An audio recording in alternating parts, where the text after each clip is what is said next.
Hello guys, welcome back to the channel. In this video we shall see how to fix Grindr registration error. Alright, so this will be more like step-by-step troubleshooting Grindr registration error, or we shall look at some of the reasons as to why you're facing problems registering on Grindr. Okay, so let's move ahead and look at some of the troubleshooting steps we have over this.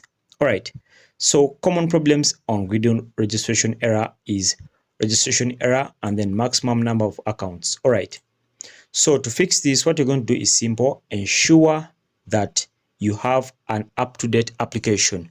So you have to update your application from Play Store.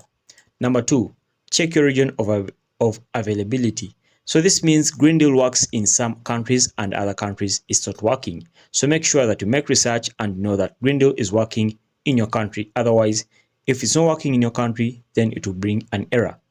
And then another thing is close and restart your application, and then double check your email, and then also verify your network connection. Sometimes if you're using Wi-Fi, it could be slow, and then the registration may slow up right away. All right, so another thing, make sure that you're 18 years and above.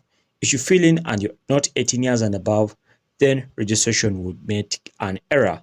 All right, so another thing is that avoid using third-party applications, okay? And then make sure that you're logged into a third-party account like Google, Facebook before registering. All right, so guys, that's it. And if this video was really helpful, make sure to like and subscribe